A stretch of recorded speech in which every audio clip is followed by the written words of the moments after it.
I wanted to tell you guys a little story. A long time ago, in a different city than the one that I lived in now, I went to this certain church. And there was a man who started attending the church, and a lot of the women were impressed by him because they saw him as being really good looking and tall, and he had a great job and all of that good stuff. So this one woman approached me and she was like, Keisha, I would love to get some advice from you. And I said, sure. So she starts telling me about this new guy that she's dating. And she's just gushing over him and she's going on and on about all the great things about him. And it turns out that it's this guy, this new guy who just started coming to the church. And I was like, oh, that's so cool. I'm very happy for you that you found a guy that you like.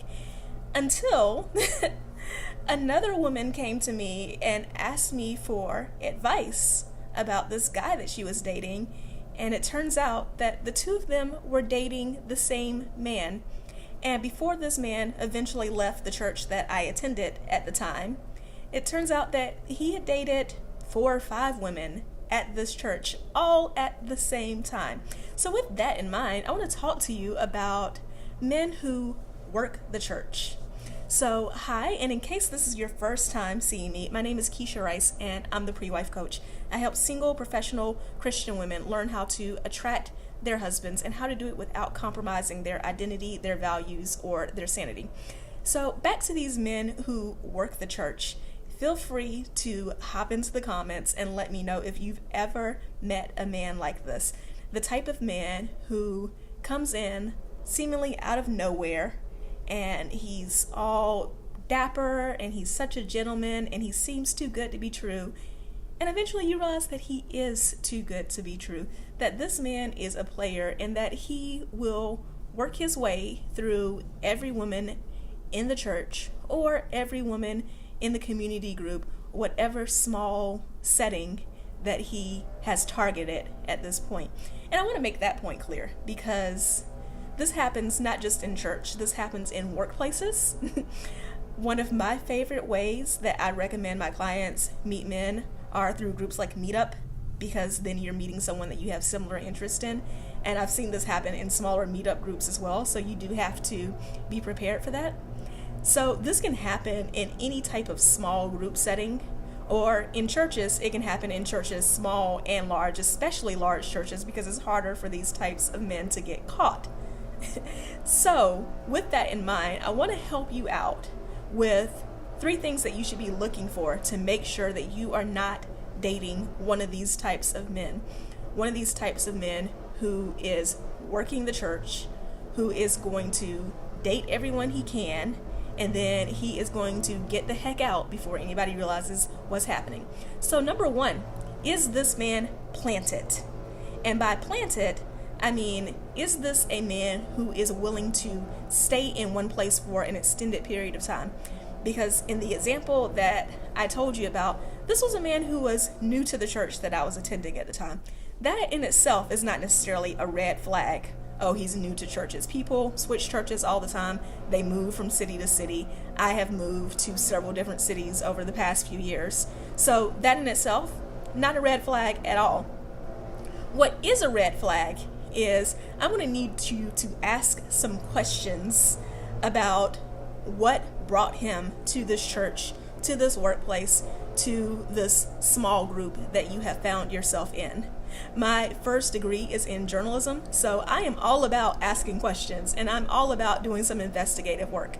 So if you're meeting a man and he is so amazing in the looks department, in the career department, he seems like he has everything together, and all of a sudden he shows up out of nowhere at your job, at your church, in the group that you're volunteering in or the networking group that you belong to, ask some questions. Hey, what brought you here? What brought you to this church? Tell me a little bit about the last place that you were at and how long you were there. Because if you meet someone who has a habit of always being on flight, who never stays anywhere longer than, say, a few months, and I've definitely met some men who, when I talked to them, they were at the church that I attended for a couple of months. They were at the church before that for a couple of months, and the church before that for a couple of months. That is alarm bells. That is a 5 alarm, go far, far away. A man who is not planted, that is a huge, huge red flag. So again, ask the questions and make sure that he is planted. Number 2, is he pushy? Very, very pushy.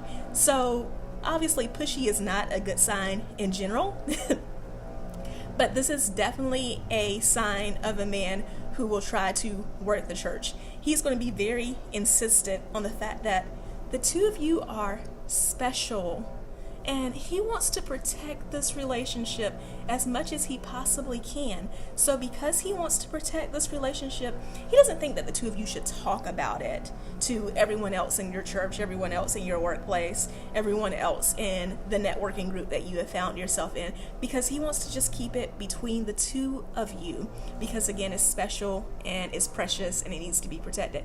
Red flag, red flag, red flag. You really need to ask questions about why it is that you can't tell anybody.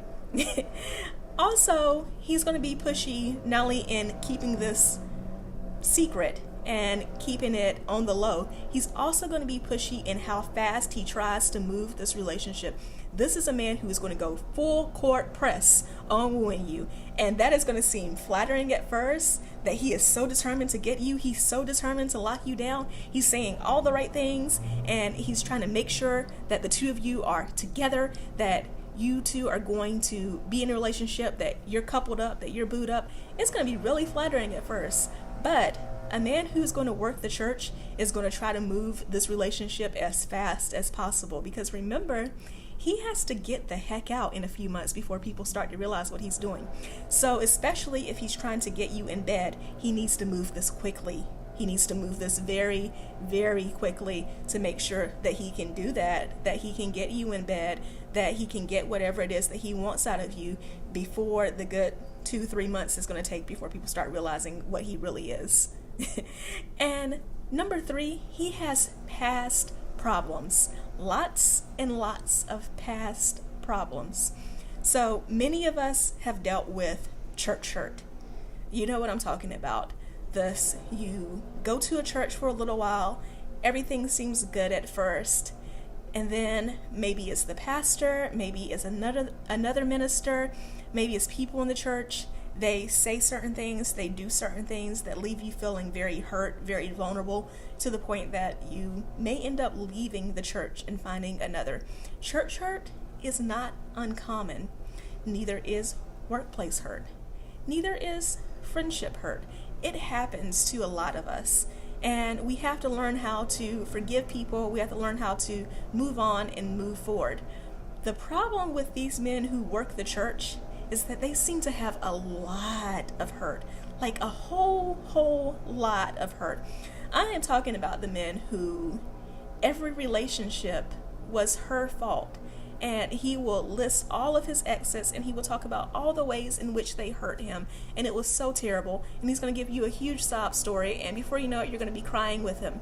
And he's going to talk about the reason why he switches churches so often is because brother so-and-so at this church did this to him, and he wanted to be on the usher board at this church, and the ushers were mean to him.